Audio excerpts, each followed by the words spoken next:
പൂവുണ്ട്. ഇതെല്ലാം നമ്മൾ 4ാമത്തെ റൗണ്ട് കാ എടുക്കാറായി വരുന്നുള്ളൂ. പിന്നെ അത്യാവശ്യം കാ പിടിക്കുന്ന ഒപ്പം തന്നെ നമുക്ക് ഈ ഷെയ്ഡെല്ലാം കൂടി പോയതുകൊണ്ട് നല്ലപോലെ ചിമ്പു അടിക്കാൻ തുടങ്ങി. ഇത് നമുക്ക് ഇതിനകത്തൊരു വ്യത്യാസം എന്ന് പറഞ്ഞു കഴിഞ്ഞാൽ ഇതൊരു 350 രൂപ 150 മില്ലിക്ക് നമുക്ക് ബാരൽ കോസ്റ്റ് വരുന്നു. അപ്പം അതുപോലെ തന്നെ മണ്ണിടുന്നതിന് മുമ്പ് ഈ എല്ലുപൊടി പിണ്ണാക്ക് എല്ലാ സാധനവും ഇട്ട് മണ്ണിട്ടു. പിന്നെ ഈ ആയുഷും സിലിക്കായി വാമും അത് ട്രെഞ്ചിങ് ചെയ്തു. ഇതിനകത്ത് വേനൽ സംരക്ഷണത്തിനകത്ത് മെയിനൊരു ഘടകം വെള്ളമാണ്. വെള്ളം നമ്മൾ ഒത്തിരി വെള്ളം കൊടുക്കരുത്. ഇതിൻ്റെ ഇടഭാഗം കംപ്ലീറ്റ് നല്ല മൾച്ചിങ്ങാണ്. ഇതിനകത്തെല്ലാം ഈ വേര് കയറിക്കോളും. എങ്കിലും ചെടിയുടെ ചുവട്ടിലോട്ടും കൂടി ശകലം ചപ്പ് ചേർത്ത് അടുപ്പിച്ച് കൊടുക്കേണ്ട ഒരു സമയമാണ്. അത് നമ്മൾ കച്ചവടക്കാരൻ്റെ കച്ചവടം ഇതിനകത്ത് കച്ചവടം ഇല്ലാതെ പറ്റത്തില്ല.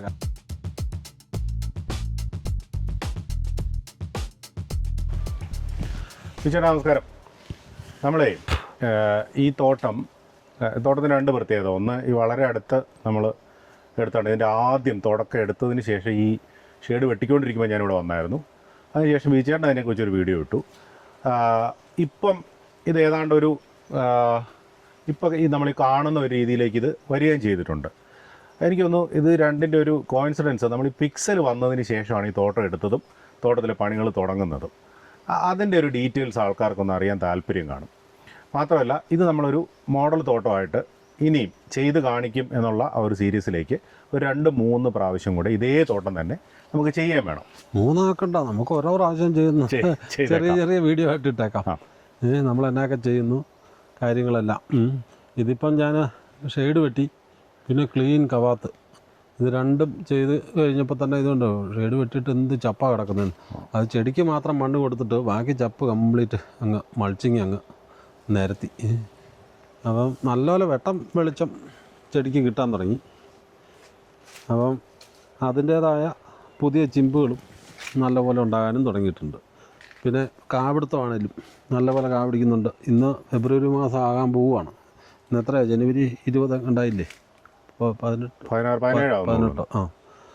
അപ്പം ഇത് ഈ ഒരൊറ്റ സ്ഥലത്തെ തന്നെ നോക്കി ഇന്നത്തെ ദിവസം 2, 4, 6 പൂവുണ്ട്. ഇതെല്ലാം നമ്മൾ 4ാമത്തെ റൗണ്ട് കാ എടുക്കാറായി വരുന്നുള്ളൂ. ഇച്ചിരി പണി കുറവേ കിടന്നതാണ്. നമ്മളിപ്പോൾ ഇപ്പോൾ ഒരു എല്ലുപൊടിയും പിണ്ണാക്കും എല്ലാം കൂടി ഇട്ടു. അതെല്ലാം കൂടി ഇട്ടിട്ട് മിസ്റ്റ് ഓടിച്ചൊന്ന് നനച്ചു വിട്ടു. പിന്നെ മിസ്റ്റിന് ഇതുണ്ടോ ഇതുപോലെ മൊത്തം കമ്പിൽ ഊന്നി കെട്ടിയിരുന്ന കമ്പെല്ലാം കളഞ്ഞിട്ട് ഞാൻ ഈ വാർക്ക കമ്പി മേടിച്ച് പെയിൻ്റ് അടിച്ച് അതിൽ കുത്തി എല്ലാം അതങ്ങനെ സെറ്റ് ചെയ്തു. പിന്നെ അത്യാവശ്യം കാ പിടിക്കുന്ന ഒപ്പം തന്നെ നമുക്ക് ഈ ഷെയ്ഡെല്ലാം കൂടി പോയതുകൊണ്ട് നല്ലപോലെ ചിമ്പു അടിക്കാൻ തുടങ്ങി. നമ്മൾ ഈ എല്ലുപൊടി പിണ്ണാക്കിന് ശേഷം വേറെ എന്തൊക്കെയാണ് അതിനകത്ത് കൊടുത്തിരിക്കുന്നത്? എല്ലുപൊടി പിണ്ണാക്കാണ് നമ്മൾ മണ്ണിൽ ഒരു വളമായിട്ട് കൊടുത്തത്. പിന്നെ ഒരു ഈ പിക്സലിൻ്റെ DAP ഇല്ലേ, പിക്സലിൻ്റെ DAP, പൊട്ടാഷ്, പിന്നെ ഗ്രോത്ത് പാസ്റ്റ് എന്ന് പറയുമ്പോൾ ഹുമിക്ക്, സിബിഡ്, അമിനോ ഫൾവിക്ക് ആ ഒരു കോമ്പിനേഷൻ കൂടി നമ്മൾ കൊടുത്തു. അതാണിപ്പം മണ്ണിൽ കൊടുത്തേക്കുന്നത്. പിന്നെ സ്പ്രേയിലാണ് നല്ലപോലെ ഫിസറി ഉണ്ടായിരുന്നു. ഒരു 2 റൗണ്ട് നമ്മൾ 2 സൈസ് ഫംഗിസൈഡുകൾ പിക്സലിൻ്റെ ഒന്ന് ഇപ്പം കഴിഞ്ഞ ദിവസം അടിച്ച് നിർത്തിയതുള്ളൂ. പിന്നെ ചെറിപ്പേനും പ്രശ്നങ്ങളൊക്കെ ഉണ്ടായിരുന്നു. ഈ കവാത്തും എടുക്കാതെ മരുന്നടിക്കാനൊക്കെ ലേറ്റുമൊക്കെ ആയിട്ട് കിടന്ന കാരണം ഉള്ള പ്രശ്നങ്ങൾ അതെല്ലാം ഇപ്പോൾ 2 റൗണ്ട് മരുന്നിൽ അതെല്ലാം മാറിയിട്ടുണ്ട്. ഇപ്പോൾ ഇന്നലെ ഞാൻ പിന്നെ പിക്സലിൻ്റെ സെൻസായും അതുപോലെ തന്നെ അഡാമയുടെ റഷീദ് എന്ന് പറയുന്ന മരുന്നും കൂടി അടിച്ച് അത് പിന്നെ ശകലം ചെറുപ്പേനും പ്രശ്നങ്ങളും ഒക്കെ ഒന്ന് മാറാൻ വേണ്ടി. ഇച്ചിരി കോസ്റ്റ്ലിയാണ് ആ മരുന്ന്, എങ്കിലും നല്ല റിസൾട്ടാണ്. ഒരു 585 രൂപ ആ മരുന്നിന് തന്നെ 80 മില്ലി ബാരൽ കോസ്റ്റ് ആകും. അത് നമുക്ക് നല്ല ഒരു റിസൾട്ടാണ്. അതുകൊണ്ടാണ് ഇന്നലെ ഫംഗിസൈഡും മരുന്നും കൂടി അടിച്ചിട്ട് ഇന്ന് നോക്കി ഇത്രയും പൂവ് ആ ചെടിയിൽ നിൽക്കുന്നുണ്ട്. ഇനിയും പിക്സലിൻ്റെ ഒരു കോമ്പിനേഷനുണ്ട് 15, 15, 30, പിന്നെ ഒരു 10, 30, 10 ആ ഒരു കോമ്പിനേഷൻ ഓരോ കിലോ. അതിൻ്റെ കൂടെ പിക്സലിൻ്റെ ശ്രേഷ്ഠ എന്ന് പറയുമ്പോഴത്തേക്കും ഈ മൈക്രോ ന്യൂട്രൻസ് അതേപോലെ സിങ്ക് ശകലം കൂടുതലായിട്ട് വരുന്നത്. അതുപോലെ തന്നെ പിക്സലിൻ്റെ ബിൽഡർ ഒരു 200 ഗ്രാം, പിക്സലിൻ്റെ ശ്രേഷ്ഠ 200 ഗ്രാം. അതുപോലെ തന്നെ പ്രോബിയോൺ എന്ന് പറയുന്ന നല്ലൊരു സീവീഡാണ്. അതും കൂടി ചേർത്ത് അടുത്ത ഒരു ഫോളിയർ സ്പ്രേ ഒരു 4-5 ദിവസം കൂടി കഴിയുമ്പോൾ കൊടുക്കുമ്പോഴത്തേക്ക് ഇത് നല്ല ഒരു ഫ്ലവറിങ്ങിലോട്ട് വരും. ബീച്ചർ അതുപോലെ ഇത് ഉപയോഗിച്ചാൽ ഇപ്പോൾ ഇന്ന് രാവിലെ ആണെങ്കിലും ഞാൻ ബീച്ചറിൻ്റെ അടുത്തേക്കാണ് വരുന്നതെന്ന് പറയുമ്പോൾ എനിക്ക് വന്നൊരു ഫോണിൽ പുള്ളി പറഞ്ഞു എനിക്കൊരു ബാരൽ കോസ്റ്റിൽ ഒരു 100 രൂപ വെച്ച് വ്യത്യാസം വരുന്നുണ്ട്. പുള്ളി 95 ബാരൽ സാധനം ഒഴിച്ചു. 100 രൂപയുടെ വ്യത്യാസം എന്ന് പറഞ്ഞാൽ 9,500 രൂപയാണ് അതിനകത്ത് ലാഭം വന്നത്. അപ്പോൾ ഒരു മരുന്നടി എനിക്ക് ഫ്രീ ആയി എന്നാണ് പുള്ളി പറയുന്നത്. അപ്പോൾ അതിനെക്കുറിച്ച് എന്താ പറയാനുള്ളത്, അതിൻ്റെ വിലയെക്കുറിച്ച്? വില നമുക്കിപ്പോൾ ഒത്തിരി കമ്പനികൾ വരുന്നുണ്ട്. ഇപ്പം ഫോളിയർ ഐറ്റംസ് ആയിട്ടാണേലും മരുന്നാണേലും എല്ലാം പുതിയ പുതിയ കമ്പനികൾ വരുന്നുണ്ട്. അപ്പോൾ ഈ വിപണിയിൽ ഒരു മത്സരം വരുന്നത് നമുക്ക് കർഷകർക്ക് അതെപ്പോഴും നല്ലതാണ്. നമ്മളിത് അതിനോട് പുറംതിരിഞ്ഞ് നിന്നിട്ടോ ഒന്നും ഒരു കാര്യമില്ല. നമ്മുടെ കയ്യിൽ ചെയ്തുകൊണ്ടിരുന്നത് തന്നെ നമ്മൾ പിന്തുടരുന്നതും മണ്ടത്തരമാണ്. നമ്മളതുകൊണ്ട് പുതിയ പുതിയ മെത്തേഡുകളും പുതിയ പുതിയ കണ്ടുപിടുത്തങ്ങളും പുതിയ സാധനങ്ങൾ വരുമ്പോൾ നമ്മളത് പരീക്ഷിച്ച് നോക്കുകയാണ്. ഇപ്പം ഒരു 100 സാധനമൊക്കെ ചെയ്ത് കഴിയുമ്പം ഒരു 10 ഐറ്റമൊക്കെ ചിലപ്പം അത് ഏലത്തിന് നമുക്ക് സക്സസ് ആകത്തുള്ളൂ. ആ സക്സസ് ആകുന്ന നമ്മൾ ആളുകളോട് പറയുക. പിന്നെ അതിൻ്റെ വില റേറ്റും നമുക്ക് കോമ്പാറ്റബിൾ ആയിരിക്കണം. അത് നമുക്ക് ഉൾക്കൊണ്ട് പോകാൻ പറ്റുന്ന ഒരു റേറ്റും കൂടി ആയിരിക്കണം. ഞാനിപ്പോൾ ഈ പറഞ്ഞ ഈ ഫോളിയർ കോമ്പിനേഷൻ ഈ 15, 30 അതെല്ലാം കൂടി കൂട്ടി വരുമ്പോഴത്തേക്കും ഒരു 750 രൂപ 800 രൂപ നമുക്ക് ബാരൽ കോസ്റ്റ് വരുന്നുള്ളൂ. അത് വേറെ കമ്പനിയുടെയൊക്കെ അടിക്കണ 1000-1500 രൂപ ആകും. നമുക്ക് അതിലും റിസൾട്ടും ഇതിന് നല്ല പക്കാ റിസൾട്ടുമാണ്. ഇതിനെല്ലാം നല്ല ചിലേറ്റിംഗ് ഫോമിലാണ് പൗഡറായിട്ട് വരുന്നതെല്ലാം. പുതിയ പുതിയ ടെക്നോളജി വരുമ്പോഴത്തേക്ക് ഓരോ കമ്പനികളും അത് വിപുലമായിട്ട് എല്ലാ സ്റ്റേറ്റിലും ചെയ്യുമ്പോഴത്തേക്കും അവർ ശാലം സ്റ്റാൻഡേർഡ് കീപ്പ് ചെയ്തെങ്കിൽ മാത്രമേ കമ്പനിക്ക് നിലനിൽപ്പുള്ളൂ. അല്ലാത്തെല്ലാം തീരെ ലോക്കൽ കമ്പനികളുടെ അടുത്ത് കഴിയുമ്പോഴത്തേക്കും അവർക്ക് ഇത്രയും സപ്ലൈ കാണത്തില്ല, കുറച്ച് സ്ഥലത്തൊക്കെ കാണത്തുള്ളൂ. അവർക്കത് മതി. ഇത് എല്ലാ സ്റ്റേറ്റിലും സപ്ലൈയും കാര്യങ്ങളും ഒക്കെ വരുമ്പോഴത്തേക്കും അവർക്ക് സാധനം പോകണമെങ്കിൽ റിസൾട്ട് വേണം. അപ്പോൾ ആ റിസൾട്ടുള്ള സാധനങ്ങൾ നമ്മൾ നോക്കി എടുത്ത് ചെയ്യുക എന്നുള്ളൂ. അതുപോലെ വെച്ചിട്ട് ഒരു കാര്യം കൂടി, ഈ സെൻസെക്കുറിച്ച് ഭയങ്കര അഭിപ്രായമുണ്ടല്ലോ. ഇപ്പം ഇതുവരെ ഉപയോഗിച്ചിരിക്കുന്നതിന് കഴിഞ്ഞ് ഫിസേറിയത്തിന് ഏതാണ്ട് ഒരു പൂർണ്ണമായൊരു കൺട്രോൾ എന്നുള്ള രീതിയിലൊക്കെ കൊണ്ടുവരാൻ പറ്റുന്നുണ്ടെന്ന് കേൾക്കുന്നുണ്ട്. അതും കൂടെ ഒന്ന് പറയുമോ? ഇത് നമുക്ക് ഇതിനകത്തൊരു വ്യത്യാസം എന്ന് പറഞ്ഞു കഴിഞ്ഞാൽ ഇതൊരു 350 രൂപ 150 മില്ലിക്ക് നമുക്ക് ബാരൽ കോസ്റ്റ് വരുന്നുള്ളൂ. നമ്മൾ അതേ സമയത്ത് വേറെ ഈ ടബു 50%, ഈ വേറെ അതിൻ്റെ പേരിന ഈ ഗ്ലാൻസ് പോലത്തെ ഫംഗിസൈഡുകളൊക്കെ കൊടുക്കണേ നമുക്ക് 650 രൂപ 700 രൂപ ബാരൽ കോസ്റ്റാണ്. അത് വെച്ച് നോക്കുമ്പോഴത്തേക്കും അതിൻ്റെ പകുതി ചിലവിൽ നമുക്ക് ഇരട്ടി റിസൾട്ടാണ്. ഒരാഴ്ച കൊണ്ട് ചെടി പച്ചക്കളറാവും. ഇതിപ്പോൾ കവാത്തൊക്കെ എടുക്കുന്നവർ കവാത്തെടുത്ത് കഴിയുമ്പോൾ ഒത്തിരി അടുത്ത് ചെടി ഒടിയുന്നുണ്ട്. എന്താണെന്ന് വെച്ചാൽ അതുപോലെ ഫിസേറിയം ബാധിച്ച് നിൽക്കുകയാണ്. ഈ ചെറിയ കാറ്റും കൂടിയൊക്കെ അടിച്ച് കഴിയുമ്പോഴത്തേക്കും ഒരു തട്ട ഒടിഞ്ഞ് അടുത്ത തട്ടയായിട്ട് അങ്ങ് ഒടിയും. അപ്പോൾ അങ്ങനെ ആ ഒടിച്ചിലുള്ളിടത്തെല്ലാം കവാത്തെടുക്കുന്നതിന് മുമ്പ് ഒരു ഫംഗിസൈഡ് കൊടുത്ത് ആ തട്ടയ്ക്ക് ഒരു ബലമായതിന് ശേഷം കവാത്തെടുക്കുകയാണെങ്കിൽ നമുക്ക് അത്രയും കുഴപ്പം വരത്തില്ല. ഇപ്പോൾ ഒരു ഫംഗിസൈഡ് ഈ പണികളെല്ലാം താമസിച്ച് കിടക്കുന്ന തോട്ടങ്ങളിലെല്ലാം ഒരു ഫംഗിസൈഡും ഒരു ബാക്ടീരിയസൈഡും കൊടുത്തിട്ട് നമ്മൾ നേരെ ബയോയിലോട്ട് പോകുന്നതായിരിക്കും നല്ലത്. പിന്നെ ഇത് ശാലം അഡ്വാൻസ് ആയിട്ട് ചെയ്ത് പോയവർക്ക് നേരത്തെ തൊട്ട് സ്യൂഡൊക്കെ അടിച്ച് വരുന്നവർക്ക് അങ്ങനെ പോയിക്കൊണ്ടിരിക്കുന്നവർക്ക് അങ്ങനെ തന്നെ പോവുകയും ചെയ്യാൻ കുഴപ്പമില്ല. ഇതല്ലാതെ ഇപ്പോൾ പുതിയതായിട്ട് കവാത്തുമൊക്കെ എടുക്കാൻ പണി താമസമായിട്ട് കിടന്ന ആൾക്കാർക്കെല്ലാം ഒരു ഫംഗിസൈഡും ഒരു ബാക്ടീരിയസൈഡും ഒരു പെസ്റ്റിസൈഡും കൂടി കൂട്ടി ഒരു സ്പ്രേ ഈ റൗണ്ട് കൊടുക്കുന്നതായിരിക്കും നല്ലത്. പിന്നെ ഇതുപോലെ ഈ ഷെയ്ഡ് വെട്ടിക്കഴിഞ്ഞിട്ട് നമുക്കുള്ള ഇതെന്ന് പറഞ്ഞു കഴിഞ്ഞാൽ ഇതുപോലെ പുതിയ ചിമ്പുകൾ, ഇതെല്ലാം പുതിയ ചിമ്പും പുതിയ ശരവും നമുക്ക് എല്ലാ തട്ടയ്ക്കും അടിക്കാൻ തുടങ്ങി. നമ്മുടെ DAP നമ്മുടെ പുതിയ DAP 2% കൂടി ഫോസ്ഫറസ് കൂടിയതാണ്, 48% ഉണ്ട്. പിന്നെ മറ്റ് വിപണിയിലുള്ള DAPയെക്കാട്ടിലും 25 കിലോയുടെ ബാഗിന് 1250 രൂപയുടെ വിലയിലും കുറവുണ്ട്. പിന്നെ അതിനകത്ത് അത്ര മോയ്സ്ചർ കണ്ടൻറ്റും കുറവാണ്. പക്ഷേ DAP നമുക്ക് എടുത്തു കഴിയുമ്പോൾ ഒരു ഉപ്പുമാവ് പോലെ ശകലം ജലാംശമായിട്ടിരിക്കും. ഇത് അങ്ങനെയില്ല, ഇത് നല്ല പൗഡർ ഫോം തന്നെയാണ്. അങ്ങനെ ഒത്തിരി ഗുണങ്ങളും വ്യത്യാസവും റേറ്റിൻ്റെ കാര്യത്തിലും എല്ലാം നമുക്ക് ഉൾക്കൊള്ളാൻ പറ്റുന്ന സാധനങ്ങളാണ് ഈ പിക്സലിൻ്റെ പുതിയ സാധനങ്ങൾ വന്നേക്കുന്നത്. അതുകൊണ്ട് ഇതിനെല്ലാം ചിമ്പടിക്കുന്നുണ്ട്. ശരിക്കെല്ലാം ഇതിനകത്ത് മെയിൻ കാര്യം ആ കൃത്യസമയത്ത് ഷെയ്ഡ് വെട്ടിയത് ഒരു ഒന്നാമത്തെ ഘടകം.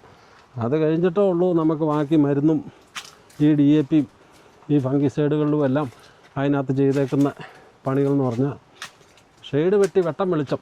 ഇത് ഈ ചേട്ടൻ്റെ മണ്ടയിലോട്ട് നോക്കി ഇത്രയും വലിയ തട്ടകൾ കംപ്ലീറ്റ് വെട്ടിക്കളഞ്ഞു. അത്രയും വെട്ടി അത്രയും വെട്ടം അടിച്ചു കഴിഞ്ഞപ്പോഴും ഈ നിൽക്കുന്ന കായ്ക്കോ അരുമ്പിനോ ഒന്നും ഒരു കുഴപ്പം വന്നില്ല. അത് വരാത്തതിൻ്റെ കാര്യം ആ വേര് നല്ലതായിരുന്നു. ഞാനിവിടെ ആയുഷും മറ്റേ വാമും സിലിക്കായും കൂടി ചേർന്ന മൈക്കായും ആയുഷും കൂടിയാണ്. ഒരു ബാരലിന് ഒരു 400 രൂപ കോസ്റ്റേ ഉള്ളൂ. അതൊരു 10 ലിറ്റർ വെച്ച് അത് ഒഴിച്ചു കൊടുത്തായിരുന്നു. അതിൻ്റെ പുറമെയാണ് എല്ലുപൊടി, മറ്റേ ഹെയർ റേഞ്ചിൻ്റെ 8 കൂട്ടം പിണ്ണാക്കും എല്ലാം കൂടി രണ്ടും ഓരോരോ കിലോ അതിട്ട് മണ്ണ് അതിന് മുമ്പേ ഇട്ടായിരുന്നു. അതുകൊണ്ട് മണ്ണിടിൽ അതിൻ്റെ പുറമെ നടന്നില്ല. അത് മുകളിൽ കൂടി ഇട്ട് വിടുമായിരുന്നു. അത് ഇട്ട് അതും പോയി. പിന്നെ ഈ DAP കൂടി ഒഴിച്ച് കഴിഞ്ഞപ്പോഴത്തേക്കും നല്ലപോലെ വരുന്ന ചിമ്പിനെല്ലാം നല്ല ആരോഗ്യമായി, നല്ല പച്ചപ്പായി, ചെടിക്ക് നല്ല ബലമായി, പൊളിച്ചിലും അങ്ങനത്തെ പ്രശ്നങ്ങളും ഒന്നുമില്ല. ഈ വിഷയുടെ ഈ ആരോഗ്യത്തിൻ്റെയും പച്ചപ്പിൻ്റെയും കാര്യം പറഞ്ഞു. ഇപ്പം നമ്മൾ ഈ തോട്ടത്തിൽ വരുന്നതിന് മുമ്പ് നമ്മൾ ആ ഇളവര ചെടിയുടെ കുറച്ച് കാഴ്ച കണ്ടായിരുന്നു. അതിൻ്റെ ഒരു പച്ചപ്പും അതിൻ്റെ ഒരു കരുത്തും എനിക്ക് തോന്നുന്നു കഴിഞ്ഞ ഒരു 3 മാസമായിട്ട് പിക്സൽ കണ്ടിന്യൂസ് ആയിട്ട് ഉപയോഗിച്ചുകൊണ്ടിരിക്കുന്ന ഒരു തോട്ടമാണ്. അതുപോലെ തന്നെ ഇന്നലെ എനിക്ക് തോന്നുന്നു അതിൽ സെൻസയോ എന്തോ കൊടുത്തിട്ടുണ്ട്. ഇന്നലെ ഫംഗിസൈഡ് ഇവിടെ അടിച്ചുകൂടെ തന്നെ അവിടെയും കൂടെ അവിടെ മരുന്ന് അടിച്ചു. ആ ചെടി എനിക്ക് തോന്നുന്നു നമ്മുടെ ഒരു ഇഷ്ടത്തിന് വളർത്തിക്കൊണ്ട് വന്നൊരു ചെടിയാണ്. ചേട്ടൻ്റെ ഭാവനയ്ക്ക് അനുസരിച്ചിട്ട് വളർത്തിയതാണ്. അതിനെക്കുറിച്ചും കൂടെ പറയുകയാണെങ്കിൽ നല്ലപോലെ പൈസ നമ്മൾ മുടക്കുണ്ട്. ഞാനത് കൃത്യസമയത്ത് മണ്ണിടാനൊക്കെ ആളെ കിട്ടാഞ്ഞിട്ട് ഞാൻ ചെടിക്ക് മാത്രം മണ്ണിടൽ നടന്നുള്ളൂ. ഒരു ചെടിക്ക് 20 രൂപ വെച്ച് ആളെ നിർത്തി മണ്ണിടിപ്പിച്ചു. പിന്നെ നമ്മൾ പറയുമ്പോൾ എല്ലാം പറയണം, അത് ഇളവര ചെടിയാണ്. അതിൻ്റെ വയസ്സ്, അതിൻ്റെ പ്രായം അതിനകത്തൊരു മെയിൻ ഘടകമാണ്. പിന്നെ ഞാനിപ്പോൾ ഒരു 3 റൗണ്ട് ആയാലും നന കൊടുത്തു. അപ്പം അതുപോലെ തന്നെ മണ്ണിടുന്നതിന് മുമ്പ് ഈ എല്ലുപൊടി പിണ്ണാക്ക് എല്ലാ സാധനവും ഇട്ട് മണ്ണിട്ടു. പിന്നെ ഈ ആയുഷും സിലിക്കായും വാമും അത് ട്രെഞ്ചിങ് ചെയ്തു. പിന്നെ നമ്മുടെ കൺസോഷ്യം HD വരുന്ന കൺസോഷ്യം അതും ട്രെഞ്ച് ചെയ്തു. അത് എല്ലാം കൂടി കൂട്ടി കൊടുത്തു. പിന്നെ DAP കൊടുത്തു വളം ആയിട്ട്. പിന്നെ ഒരു ഫോളിയർ കൊടുത്തു. അതെല്ലാം കൂടി കൊടുത്തു കഴിഞ്ഞപ്പോഴത്തേക്കും ചെടി നല്ല സെറ്റായി. അതുപോലെ പച്ചപ്പാണത്. അത് നല്ല കരിമ്പച്ചയായിട്ട് ചെടി കയറി വരുന്നുണ്ട്. ആ പുതിയ വരുന്ന ശരത്താലും എല്ലാം ഒറ്റ ഡ്രോപ്പും ഇല്ലാതെ നല്ലപോലെ കായും പിടിക്കുന്നുണ്ട്. പുതിയ ചിമ്പും അടിക്കുന്നുണ്ട്. എല്ലാം ഓക്കെ ആയി. ഇത് നല്ല പടിഞ്ഞാറൻ വെയിലടിക്കുന്നത്. ഇത് അങ്ങോട്ട് ആ വലിയ മരം അവിടെ ആ ഭാഗങ്ങൾ മൊത്തം നമ്മൾ വെട്ടിയതാണേ.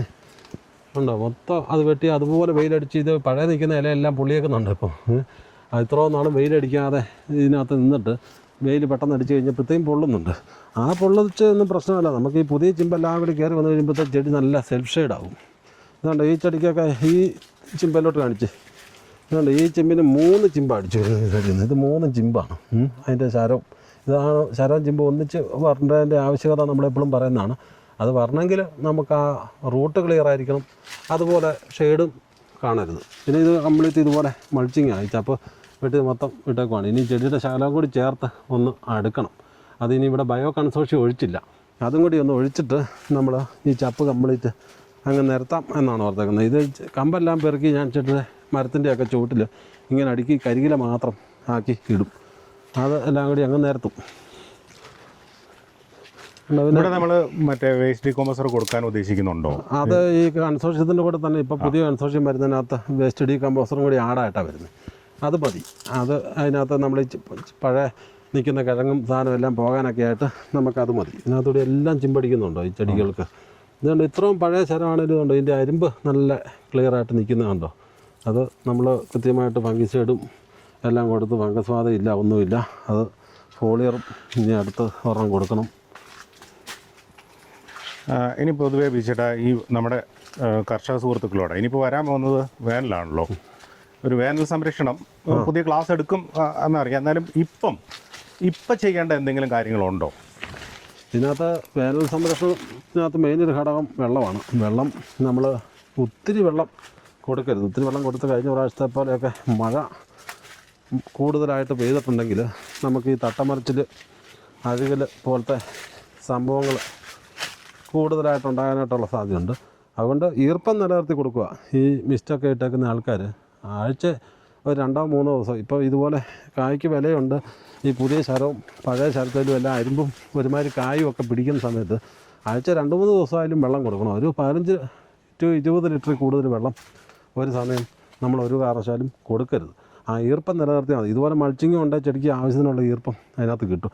പിന്നെ ഈ ശരം ഒന്ന് നനച്ച് നിർത്തുക എന്നുള്ളൂ. ഈ അരിമ്പെല്ലാം കരിഞ്ഞു പോയി ഒത്തിരി ഡ്രൈ ആയി വാടി കഴിഞ്ഞിട്ട് നമ്മൾ പിന്നെ വെള്ളം ഒഴിക്കാൻ തുടങ്ങി കഴിയുമ്പോൾ പിന്നെ ഉണ്ടാകുന്ന കായുമെല്ലാം മഞ്ഞപ്പിഞ്ചുമായി അതൊന്നും കാവിടുത്തമൊന്നും നമുക്കത് ഓക്കെ ആയിട്ട് കിട്ടത്തുമില്ല. അപ്പം വെള്ളം കൊടുക്കുന്ന കാര്യം ശ്രദ്ധിക്കുക. അതുപോലെ തന്നെ ഈ ഇല പൊള്ളുന്ന പ്രശ്നങ്ങൾ, അങ്ങനത്തെ സംവിധാനങ്ങളെല്ലാം ഇനിയും ചൂട് കൂടി കഴിയുമ്പോഴത്തേക്കും ഈ ഡയറക്റ്റ് സൂര്യപ്രകാശം അടിക്കുന്നിടത്തും പടിഞ്ഞാറൻ കുത്തി അടിക്കുന്നിടത്തും എല്ലാം നെറ്റ് പോലത്തെ സംവിധാനങ്ങളെല്ലാം കെട്ടി സംരക്ഷിക്കുക. പിന്നെ നമുക്ക് ഈ പിക്സലിൻ്റെ തന്നെ പുതിയ സാധനം നമുക്ക് വരുന്നുണ്ട്. ഈ വെയിലിനെ പ്രതിരോധിക്കുന്ന ഗ്ലൂക്കോസും അമിനോസും എല്ലാം കൂടി ചേർന്ന ഒരു കോമ്പിനേഷൻ നമുക്ക് സ്പ്രേ ആയിട്ട് ചെയ്ത് കൊടുക്കാനായിട്ട്, ചെടിയുടെ ഇവാപ്രേഷൻ കുറയ്ക്കാനായിട്ട്, ചെടി വേർക്കാതിരിക്കാനായിട്ടുള്ള സാധനങ്ങൾ നമുക്ക് അടുത്ത ആഴ്ചയാകുമ്പോഴത്തേക്കും അതും ലോഞ്ച് ചെയ്യുന്നുണ്ട്. നമുക്കത് ഇടയ്ക്കിടയ്ക്ക് സ്പ്രേ ചെയ്ത് കൊടുക്കുക. അത് എല്ലാം വലിയ ബാരൽ കോസ്റ്റ് ഒന്നും വരത്തില്ല. വലിയ ചിലവില്ലാതെ നമുക്ക് ഏലച്ചെടിയെ വേനൽക്കാലത്ത് സംരക്ഷിച്ച് പോകാനായിട്ടുള്ള മാർഗ്ഗങ്ങളും കൂടി നമ്മൾ ചെയ്തു പോകേണ്ട ഒരു സമയമാണ്. അതിനകത്ത് ഒന്നാമത്തെ ഘടകം, ചിമ്പ് വേണമെങ്കിൽ ഷെയ്ഡ് കളയണം. അപ്പോൾ വെട്ടം കൂടുതലടിക്കും. വെട്ടം കൂടുതലടിക്കുമ്പോൾ വെള്ളവും കൂടുതൽ വേണം. മണ്ണ് ഡ്രൈ ആകാതെ ഈ പുതിയ വേരുകൾ ഇതുകൊണ്ട് ഇതിനകത്തോട്ട് നോക്കിക്കഴിഞ്ഞാൽ ഈ എല്ലുപൊടിയെല്ലാം ഇട്ടിട്ട് ഇതുകൊണ്ട് ഇതിനകത്ത് ഈ പഴയ ഡാമേജ് ആയി നിന്ന വേരിനെല്ലാം പുതിയ വേരുകൾ ഇങ്ങനെ ഉണ്ടായി വരുന്നുണ്ട്. ഇതുണ്ടോ? അപ്പോൾ ഈ വേരുകൾ നമുക്ക് പോകാതെ സംരക്ഷിച്ച് നിർത്തണം. ഇനി അതിന് മൾച്ചിങ് ഒരു അർജൻറ്റ് ഘടകമാണ്. ഇതിൻ്റെ ഇടഭാഗം കംപ്ലീറ്റ് നല്ല മൾച്ചിങ് ആണ്. ഇതിനകത്തെല്ലാം ഈ വേര് കയറിക്കോളൂ. എങ്കിലും ചെടിയുടെ ചുവട്ടിലോട്ടും കൂടി ശകലം ചപ്പ് ചേർത്ത് അടുപ്പിച്ച് കൊടുക്കേണ്ട ഒരു സമയമാണ്. അത് നമ്മളിപ്പം ചെയ്യാനായിട്ട് നമുക്ക് സമയം ഇല്ല, പണിക്കാരുടെ ഒരു ഷോർട്ടേജ്. ഈ ഒരു ചെടിയുടെ പ്രത്യേകത ഉണ്ട്. ഈ ഒരു ചെടി കഴിഞ്ഞ സീസൺ നല്ലപോലെ ഉണ്ടായ ചെടിയാണ്. ഇങ്ങനത്തെ ചെടികൾക്കാണ് ഈ ചിമ്പടിക്കാനായിട്ട് ഭയങ്കര പ്രയാസം, ബുദ്ധിമുട്ടായിട്ട് നിൽക്കുന്നത്. എങ്കിലും ഇതിന് ആവറേജ് ചിമ്പ് അടിച്ചു വന്നിട്ടുണ്ടെങ്കിലും നമുക്ക് അപ്പുറത്തൊക്കെ കണ്ട പോലെ അത്ര ഒരു ചിമ്പില്ല. അതെന്നാന്ന് ചോദിച്ചാൽ അതിൻ്റെ ആ ഫുഡ് ഷെയറിങ്ങിൽ വരുന്ന കുഴപ്പമാണ്. ആ നിൽക്കുന്ന കായ്ക്കും അരിമ്പിനും പൂവിനും എല്ലാം നല്ലപോലെ ഫുഡ് വേണം. അത് കഴിഞ്ഞിട്ട് എന്നാലും എക്സസ് ഉണ്ടായാലോ അടുത്ത പ്രോസസ്സിങ്ങിലോട്ട്, അടുത്ത ചിമ്പയിലോട്ടൊക്കെ ചെടി അതിൻ്റെ എനർജി വിനിയോഗിക്കത്തുള്ളൂ. അപ്പോൾ അങ്ങനത്തെ ഒരു പ്രശ്നമുണ്ട്. ഇതുപോലെ ചിമ്പ് ശരം കാ കൂടുതലുള്ള സ്ഥലങ്ങളിലെല്ലാം ശ്രദ്ധിച്ചാൽ അറിയാൻ, തോട്ടങ്ങളിലെല്ലാം ചിമ്പ് വളരെ കുറവായിരിക്കും. അങ്ങനെയുള്ളിടത്തെല്ലാം നല്ലപോലെ ഈ DAP ഒരു റൗണ്ട്, അത് കഴിഞ്ഞൊരു CN, അങ്ങനെ 2-3 റൗണ്ട് ആയാലും ഈ നല്ലപോലെ ക്ലീൻ കവാത്തെടുത്ത് പഴയ തട്ടെല്ലാം മണ്ടയും വെട്ടി വിട്ട് ഇനി നിൽക്കുന്ന കായലോട്ട് വലിയ ഒരു ഊന്നൽ കൊടുക്കാതെ നമ്മൾ ഈ ചിമ്പിന് വേണ്ടി ശ്രദ്ധിക്കേണ്ട സമയമാണ്. അല്ലെങ്കിൽ നമുക്ക് അടുത്ത വർഷം സീസൺ ഭയങ്കര ലേറ്റായി പോകും. ലേറ്റായി പോകുന്നതല്ല, ഒരു വർഷം സീസൺ തന്നെ നമുക്ക് ഈ കായ്ക്ക് വിലയുള്ളപ്പോൾ നമുക്ക് പോകും. അത് ആ ചിമ്പും ശരവും ഒന്നിച്ചടിച്ച് വരണമെങ്കിൽ, ഇതുപോലെ അടിച്ച് വരണമെങ്കിൽ ആ തട്ടയ്ക്ക് അതുപോലെ ആരോഗ്യം വേണം. ഈ ശരം ഇത്ര ആയപ്പോൾ തന്നെ ഇത്രയുള്ള ചിമ്പും കൂടി നമുക്കായി കിട്ടണം. ഇത് മിക്കയിടത്തും വരുന്ന ഈ ശരം മാത്രം അടിച്ച് വന്ന് അതങ്ങ് മൂത്ത് പോകും. അതായത് അങ്ങനത്തെ ഒരു തട്ട കാണിക്കാനായിട്ട് ഇതെല്ലാം നോക്കി, ഈ തട്ട ഉണ്ട്, അതിന് 3 ചിമ്പ് വന്നേക്കുന്നത്. ആ ചിമ്പിന് ശരം വന്ന കൂടെ തന്നെ അടുത്ത ചിമ്പും വരുന്നുണ്ട്. ആ വലിയ തട്ടയുടെ ആരോഗ്യമാണ് അതിനകത്തെ മെയിൻ ഒരു ഘടകം. ആരോഗ്യം വേണം. ആരോഗ്യം വേണമെങ്കിൽ നല്ല വേര് വേണം. നല്ല വേര് വേണം. ചെടിക്ക് വേണ്ട വളം സമയത്ത് നമ്മൾ ട്രെഞ്ചിങ് ആയിട്ടും സ്പ്രേയിങ് ആയിട്ടും കൊടുക്കണം. Nematode കൺട്രോളായിരിക്കണം, fusarium കൺട്രോളായിരിക്കണം. ഇല വഴി കിട്ടുന്ന ഫുഡ് താഴെ വരെ സപ്ലൈ ആകണമെങ്കിൽ ഫിസേറിയം തട്ടയിൽ കാണരുത്. വേരിൻ്റെ അറ്റം വരെ ലൈവായിട്ട് ആരോഗ്യത്തോടെ നിന്നാലോ മണ്ണിൽ കിടക്കുന്ന അകലെ കിടക്കുന്ന ഫുഡുകളെല്ലാം ചെടിക്ക് എടുത്ത് കൊടുക്കാൻ പറ്റത്തുള്ളൂ. അതിൻ്റെ ഇടയ്ക്ക് നിന്ന് കൊണ്ടുപോകുന്ന ഫിസേറിയം ഈ നിമറ്റോഡ് പോലത്തെ സാധനങ്ങൾ വന്നു കഴിഞ്ഞിട്ടുണ്ടെങ്കിൽ നമുക്ക് അതിനും കൺട്രോൾ ചെയ്യാതെ നമുക്ക് ഇത് നല്ല രീതിയിൽ ചെയ്തുകൊണ്ട് പോകാൻ പാടാണ്. ചേട്ടാ, ഇനി ഒരു ഡയറക്റ്റ് കൃഷിയായിട്ട് ബന്ധമില്ലാത്തൊരു കാര്യം ചോദിക്കുക. അത് സത്യത്തിൽ ഇച്ചിരി കച്ചവടമായിട്ടുള്ളതാണ്. ഇതുവരെ വിശേഷം ചെയ്തുകൊണ്ടിരുന്ന നോവയുടെ പ്രോഡക്റ്റ്സ് ആയിരുന്നു ചെയ്തുകൊണ്ടിരുന്നത്. അപ്പോൾ ഞാനും ആദ്യം കൃഷി തുടങ്ങുന്ന സമയത്ത്, ആദ്യം വന്ന സമയത്താണെങ്കിലും ശരി, ഈ കഴിഞ്ഞ ഒരു 3 മാസം മുമ്പ് വരെ ഉപയോഗിച്ചുകൊണ്ടിരുന്നത് നോവയുടെ പ്രോഡക്റ്റ്സൊക്കെ ആയിരുന്നു. അതിനുശേഷം പിക്സലിലേക്ക് വന്നു. എനിക്ക് വലിയ കംപ്ലയിൻ്റ് അതിനകത്ത് തോന്നുന്നില്ല. പക്ഷേ പലരും ഇതൊരു വിമർശനമായിട്ട്, ഇതെന്തോ ഒരു കച്ചവടമാണ്, ആ രീതിയിൽ അതിനെ കാണുന്നുണ്ട്. അതിനെക്കുറിച്ച് എന്താ പറയാനുള്ളത്? കച്ചവടക്കാരൻ പിന്നെ കച്ചവടം, ഇതിനകത്ത് കച്ചവടം ഇല്ലാതെ പറ്റത്തില്ല. കച്ചവടം എന്ന് പറയുമ്പോഴത്തേക്കും നമ്മൾ എന്നും ഒരു കമ്പനിയുടെ തന്നെ എടുത്ത് ചെയ്യാമെന്നോ അത് മാത്രമേ നല്ലതുള്ളൂ എന്നോ ബാക്കിയെല്ലാം മോശമാണെന്നോ ഒന്നുമില്ല. എല്ലാ കമ്പനികൾക്കും ഉണ്ട്, നല്ല പ്രൊഡക്റ്റുകളും ഉണ്ട്. ഞാൻ ഇതിനകത്ത് മുമ്പേ പറഞ്ഞ പോലെ വിലയുടെ കാര്യം, പിന്നെ ഒരേ കമ്പനിയുടെ മരുന്ന് തന്നെ അടിച്ചിട്ട് ഉള്ള പ്രശ്നങ്ങൾ, അതെല്ലാം ഞാൻ ഈ കഴിഞ്ഞ 2 വർഷമായിട്ട് ചെയ്ത് നമ്മൾ അതെല്ലാം അനുഭവിച്ചതാണ്. അപ്പോൾ പുതിയൊരു കമ്പനി വന്നു, അതിനകത്ത് വിലയാണ് നമുക്ക് അതിനകത്ത് ഏറ്റവും റീസണബിളായിട്ട് വന്നത്. അതുകൊണ്ട് ഞാൻ അവരുമായിട്ട് ഒരു ടൈപ്പ് ഉണ്ടാക്കി. ഇപ്പോൾ ഇനി നാളെ വേറൊരു കമ്പനി വരും, ഇതിലും വില 50 രൂപ കുറച്ച് നമുക്ക് സാധനം തരാമെന്ന് പറഞ്ഞാൽ അത് നമ്മൾ അന്നേരം അതും നമ്മൾ എടുക്കും. അതിനകത്ത് ഒന്നും ഒരു കാര്യമില്ല. അല്ലാതെ ഒരു കമ്പനിയുടെ തന്നെ സാധനം നമ്മൾ വിൽക്കാമെന്ന് എഗ്രിമെൻറ്റ് വെച്ചുകൊണ്ടൊന്നുമല്ല നമ്മൾ ഈ ഫീൽഡിലോട്ട് വന്നതും കച്ചവടം ചെയ്യുന്നതും. നമുക്ക് നല്ല നല്ല പ്രൊഡക്റ്റുകൾ വരുമ്പോൾ നമ്മളത് ചെയ്യും, പിന്തുടരും, മാത്രമേ ഉള്ളൂ. അല്ലാതെ മറ്റേ കമ്പനിയുടെ സാധനങ്ങൾ എല്ലാം മോശമാണെന്നോ അങ്ങനത്തെ ഒരു അഭിപ്രായവും നമുക്കില്ല. അവർക്ക് അവിടെ നമ്മൾ ചെയ്തുകൊണ്ട് നമ്മളാണല്ലോ ഇവിടെ പ്രൊമോട്ട് ചെയ്തുകൊണ്ടുവന്ന DAP തൊട്ട് എല്ലാ സാധനങ്ങളും. അപ്പോൾ അതിനകത്ത് നല്ല സാധനങ്ങളും ഉണ്ട്, എങ്കിൽ അത്ര വലിയ റിസൾട്ട് ഇല്ലാത്ത സാധനങ്ങളും ഉണ്ട്. പിന്നെ കോസ്റ്റ് നോക്കുമ്പോഴത്തേ മറ്റേതിനേക്കാളും ശകലം കൂടി കോസ്റ്റ് കുറവുമുണ്ട്. അപ്പം നമ്മൾ പയ്യെ ഇതിനകത്തോട്ട് നമ്മൾ 1 പ്ലേറ്റ് മാറ്റി അത്രേ ഉള്ളൂ. എനിക്ക് തോന്നുന്നു വേറൊരു കാര്യം കൂടെ, ഒരു കച്ചവടക്കാരൻ എന്നതിനപ്പുറത്തേക്ക് ഇത് സ്വന്തം തോട്ടത്തിലും പാട്ടത്തിലെടുത്തിരിക്കുന്നിടത്തും ഒക്കെ ചെയ്ത് നോക്കിയതിന് ശേഷമാണ് കർഷകർക്ക് കൊടുക്കുന്നത്. പലപ്പോഴും വന്ന സാധനങ്ങളെല്ലാം നമ്മുടെ ഒരു 10-15 സുഹൃത്തുക്കൾക്കായാലും ഇടുക്കി ജില്ലയുടെ ഏലകൃഷിയുള്ള എല്ലാ മേഖലയിലും ഓരോ കാലാവസ്ഥയ്ക്കും അതെങ്ങനെയാണ് നമുക്ക് അതിൻ്റെ റിസൾട്ട് ഓരോ സോണിൽ നല്ലതായിട്ട് നിൽക്കുന്ന ചെടിക്ക് കൊണ്ട് അടിച്ചിട്ട് അത് നല്ലതാണെന്ന് പറയുക അല്ല. നമ്മളത് പല ഏരിയയിൽ പലയിടത്ത് കൊടുത്ത് അവരുടെ ഫീഡ്ബാക്ക് അത് അവർ കൃത്യമായിട്ടുള്ള കാര്യം പറയണമെന്ന് പറഞ്ഞ് തന്നെ നമ്മൾ കൊടുക്കും. നല്ലതാണെന്ന് പറയും, നല്ലതല്ല നമുക്ക് വേണ്ട, നമ്മൾ ആ പ്രൊഡക്റ്റ് പിന്നെ ചെയ്യുന്നില്ല.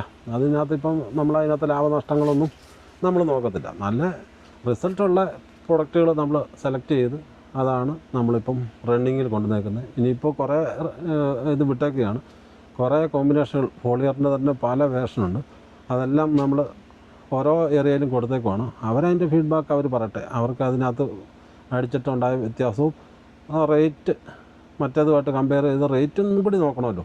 2000 രൂപയുടെ ഒരു സാധനം നമ്മൾ അടിച്ചിട്ട് അതിൻ്റെ ആ അടിക്കുമ്പോൾ ഉണ്ടാകുന്ന പൂവും കായും ഈ 800 രൂപയ്ക്ക് അടിക്കുമ്പോൾ കിട്ടുവാണെങ്കിൽ നമുക്ക് 1200 രൂപ ആവത്തെ ലാഭമല്ലേ.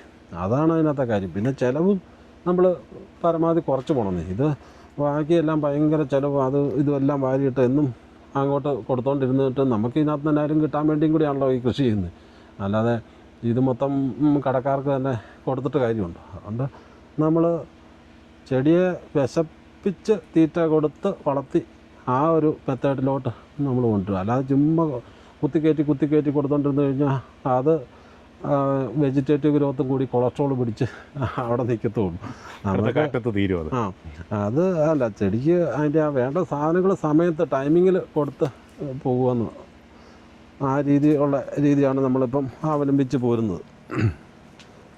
പിക്സലിൻ്റെ പൊതുവേ ഉള്ള ഒരു ആൾക്കാരുടെ ഒരു ഫീഡ്ബാക്ക് ഞാൻ 2 എണ്ണം കേട്ടതിൽ ഞാൻ ഒന്ന് പറഞ്ഞു. അതായത് ഒരു 100 രൂപ വെച്ച് ബാരൽ കോസ്റ്റ് വ്യത്യാസം വന്നപ്പോൾ തന്നെ അടുത്തൊരു മരുന്നിന് പുള്ളിക്ക് ഫ്രീ ആയി. പിന്നെ രാവിലെ ഞാൻ കടയിൽ ഇരുന്നപ്പോഴത്തേനും വിളിച്ചൊരാൾ പറഞ്ഞ് പിക്സലിനാണെ കൊടുത്ത് വിട്ടാൽ മതി എന്ന് പറഞ്ഞു പ്രത്യേകമായിട്ട്.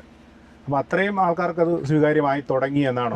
അത് വരുന്നുള്ളൂ, 3-2 മാസം ഒക്കെ ആയതല്ലേ ഉള്ളൂ. ആണെങ്കിൽ ഒത്തിരി പ്രൊഡക്റ്റുകൾ വരാനും കിടക്കുന്നു.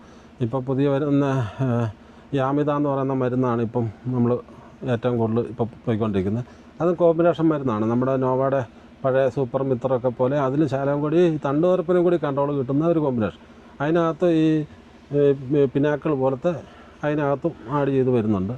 അത് പിന്നെ സിലിക്കായും ജിബർലിക്കിൻ്റെ 1.86% ജിബർലിക്കും കൂടി ചേർന്ന ഒരു കോമ്പിനേഷൻ കൂടി വരുമ്പോൾ ശരം നല്ലപോലെ തെളിഞ്ഞു വരും. അത് ട്രം കോസ്റ്റ് നമുക്ക് 350 രൂപയേ ഉള്ളൂ. 5 ബാരലിൻ്റെ മേടിക്കുകയാണെങ്കിൽ 350 രൂപ. 2 ബാരലിൻ്റെ ഒക്കെ ചെറിയ ഇതാണെങ്കിൽ 375 രൂപ. ആ ഒരു രീതിയിൽ നമുക്ക് അത് ചിലവ് കുറവാണ്. പിന്നെ ഈ പിക്സലിൻ്റെ പറഞ്ഞില്ലേ, പിന്നെ അതിൻ്റെ പേരിന് ഹോർസ്, അത് കാൽസ്യം മാഗ്നീഷ്യം സൾഫർ പൊട്ടാഷ് ആ ഒരു കോമ്പിനേഷൻ നമുക്ക് വേറെ ഒത്തിരി ഉണ്ട്. പോളിഹാലൈറ്റ് അങ്ങനത്തെ സാധനങ്ങൾ ഒത്തിരി ഉണ്ട്. എങ്കിൽ പ്ലസ് നൈട്രജനും കൂടി കൂട്ടി വരുന്ന ഈ ഒരു ഒറ്റ കോമ്പിനേഷനുള്ളൂ. 5 ഐറ്റം ഉണ്ട്. 1900 രൂപ നമുക്ക് 25 kg ബാഗിന് വില. 200 ലിറ്ററിന് 2 കിലോ. അത് വാട്ടർ സൊല്യൂബിളുമാണ്. വെള്ളത്തിൽ നമുക്ക് കലക്കി ഒഴിച്ചും കൊടുക്കാൻ പറ്റും. മറ്റേതെല്ലാം തൂളി കൊടുക്കുമ്പോൾ നമുക്ക് ഇത് തൂളിയും കൊടുക്കാം, കലക്കി ഒഴിക്കാം. ഇത് നല്ല പെർസെൻറ്റേജും ഉണ്ട്. അതിനകത്ത് 42% ഉണ്ട് സൾഫറും ഒക്കെ. അപ്പോൾ നമുക്കത്ര വില കുറച്ച് ഇങ്ങനത്തെ സാധനങ്ങൾ വരുമ്പോൾ നമ്മൾ അതിനോട് പുറംതിരിച്ച് നിൽക്കേണ്ട കാര്യം തന്നെ. അല്ല, അതിൻ്റെ റിസൾട്ട് കഴിഞ്ഞ ദിവസം ഗ്രൂപ്പിൽ ആരൊക്കെ വിട്ടു. അതുപോലെ തന്നെ നമ്മുടെ ഗ്ലാൻസ് ഫംഗിസൈഡില്ലേ, അതിൻ്റെ ടെബക്കോണസോൾ ഒരു 50%, പിന്നെ അതിൻ്റെ കൂടെ ഉള്ള കെമിക്കൽ തന്നെ അത് ഓർമ്മ വരുന്നില്ല. അതും കൂടി കൂടിയ കോമ്പിനേഷൻ അതിന് വില നമുക്കറിയാലോ 680 രൂപ 6800 രൂപയോളം കിലോയ്ക്ക് വില വരും. ഇത് പിന്നെ അതിൻ്റെ സെയിം പെർസെൻറ്റേജ് സാധനം ഈ പിക്സലിനുണ്ട്. അത് വരുമ്പോഴത്തേക്ക് 6000 രൂപയ്ക്ക് താഴെ ആണ് റേറ്റ്. അതേ സെയിം കോമ്പിനേഷൻ. അങ്ങനെ വിലയാണ് നമ്മൾ നോക്കുന്നത്. മറ്റേ സാധാരണ കമ്പനിയുടെ വരുമ്പോഴത്തേക്ക് വിലയും കുറവാണ്, സാധനത്തിൻ്റെ ക്വാളിറ്റിയും പക്കാണ്. അതിൻ്റെ ആ ഫോളിയറിൻ്റെ എല്ലാം ഗ്രേഡ് നോക്കി കഴിഞ്ഞാൽ നല്ല ചില്ലറ്റിങ്, നല്ല റവ പോലെ ഇരിക്കും. എത്ര ദിവസം വെച്ചാലും ഈ സാധനം കട്ടയാകത്തില്ല. അതൊക്കെയാണ് നമ്മൾ നോക്കി എടുക്കുന്നത് സാധനമായി. ഇപ്പോൾ ഒത്തിരി കമ്പനികളുടെ വരുന്നുണ്ട്. എടുത്ത് ഒരാഴ്ച വെച്ച് കഴിഞ്ഞാൽ സിമെൻറ്റ് നടക്കല്ലായിട്ട് ഇട്ട് കയറിപ്പോവും. അതുപോലെ കട്ടയായി പോവും ഈ സാധനം. അതൊന്നും ചിലേറ്റിങ്ങും ഇല്ല, ഒന്നുമില്ല. ഇത് നല്ല പുവർ ക്വാളിറ്റിയാണ്. അത് നോക്കിയാണ് നമ്മൾ ഈ ഫോളിയർ ഐറ്റംസ് എല്ലാം തിരഞ്ഞെടുത്തത്. അവരുടെ ഈ 15-30 അപ്ടേക്ക് എന്നൊക്കെ പറയുന്ന ഫോളിയർ ഗ്രേഡ് ഉണ്ട്. നല്ല പക്ക റിസൾട്ടാണ്. അത് അടിച്ചു കഴിഞ്ഞിട്ട് നമുക്ക് ശരത്തെ തെളിവ്. അതുപോലെ തന്നെ അൽഗൈൻ എന്ന് പറയുന്ന സീവീഡുണ്ട്, ഗ്രീൻ സീവീഡ്. അതൊക്കെ ഒരു 150 രൂപ 200 രൂപ റേഞ്ചാണെന്ന് തോന്നുന്നു വില. അതൊക്കെ നല്ല പക്ക ക്വാളിറ്റിയാണ്. അവരുടെ വേറൊരു പ്രൊഡക്റ്റാണ് മറ്റേ ഇത് പിന്നെ wonderful NPK plus calcium magnesium അങ്ങനത്തെ പിന്നെ NPK ഉണ്ട്, പിന്നെ സെക്കൻഡറി ഉണ്ട്, പിന്നെ മൈക്രോ ന്യൂട്രൻസും ഉണ്ട്, പിന്നെ ഒരു 3 ഐറ്റം ആസിഡുകളുടെയും കൂടി കോമ്പിനേഷനാണ്. അത് വേറെ കമ്പനികൾക്കൊക്കെ ഉണ്ട്. അത് 260 രൂപ കിലോയ്ക്ക് വില വരുമ്പോൾ ഇതിന് വെറും 150 രൂപയോ. അതിലും പെർസെൻറ്റേജും കൂടുതലാണ്, അതിലും വേറെ കൂടുതൽ സാധനങ്ങളും ആടാണ്. അത് നമുക്ക് ഏത് വളത്തിൻ്റെ കൂടെ വേണേലും 1/2 കിലോ വെച്ച് കലക്കി ഒഴിക്കാം. മണ്ണിൽ 100 ഗ്രാം വെച്ച് തൂളി കൊടുക്കാനും നല്ല കോമ്പിനേഷനാണ്. അങ്ങനെ പുതിയ നല്ല സാധനങ്ങൾ വരുമ്പോൾ നമ്മൾ എടുക്കും. അതിന് കുറേ തെറിയൊക്കെ നമ്മൾ കേൾക്കും. അത് ഇത്ര നാളും അതായിരുന്നു, ഇപ്പോൾ ഇതായിരുന്നു എന്നൊക്കെ പറയും. അത് നമ്മൾ വലിയ കാര്യമാക്കുന്നില്ല. പറയുന്നവർ പറഞ്ഞുകൊണ്ടിരിക്കും. നമ്മളിപ്പോൾ ആരെ നിർബന്ധിക്കുന്ന ഒന്നുമില്ല. നമ്മൾ ചെയ്യുന്ന കാര്യങ്ങൾ ഇങ്ങനെ പറഞ്ഞ് കാണിച്ചും നമ്മൾ കൊടുക്കും. അത് ചെയ്തിട്ട് റിസൾട്ടുള്ളവർ അത് പിന്തുടരാം. ഇല്ലാത്തവർക്ക് വേറെ എന്തേരം കമ്പനി കിടക്കുന്നു, എന്തേരം കടകളും ഉണ്ട്. എന്നാ വേണേലും മേടിക്കാൻ ചെയ്യാം. ആരെയും ബാധിക്കുന്ന കേസല്ല ഇത്. നമ്മൾ ചെയ്യുന്ന കാര്യങ്ങൾ നമ്മൾ കാണിക്കും. അതെ, കാണിക്കുന്നു, പറയുന്നു. അതാണ് നമ്മുടെ ഇത്. നമ്മളല്ലാതെ ഏതായാലും ഒരു ചെടിയുടെ ചുവട്ടിൽ പോയി നിന്നിട്ട് അതിന് ഇതെന്ന് പറയുമല്ല. ഇതിനകത്ത് അടിസ്ഥാനമായിട്ട് നമ്മൾ ചെയ്യേണ്ട കാര്യങ്ങൾ, ഈ ഷെയ്ഡ് വെട്ടുന്ന കാര്യവും, ഈ കവാത്തെടുക്കുന്ന, ഈ മൾച്ചിങ്ങും, ഈ നന കൊടുക്കുന്ന കാര്യങ്ങളും, അതെല്ലാം നമ്മൾ ചെയ്ത് എല്ലാം കൂടി ഒത്തു വന്നാലോ ഒരു പ്ലാന്റേഷൻ ആകത്തുള്ളൂ. അല്ലാതെ ഈ മരുന്നും മന്ത്രവും കൊണ്ട് മാത്രം നമ്മൾ നല്ല വില കൂടിയ പോളിയറും വില കൂടിയ ഫംഗിസൈഡും മാത്രം അടിച്ചാലും ഇന്നും ഇല്ല. അതിന് വളരാനുള്ള സംവിധാനം, വെട്ടം, വെളിച്ചവും ബാക്കി ക്രമീകരണങ്ങളും, നിഴലും, അതുപോലെ തന്നെ വെള്ളവും എല്ലാം നമ്മൾ സെറ്റ് ചെയ്താലോ അതൊരു പൂർണ്ണതയിലാകത്തുള്ളൂ.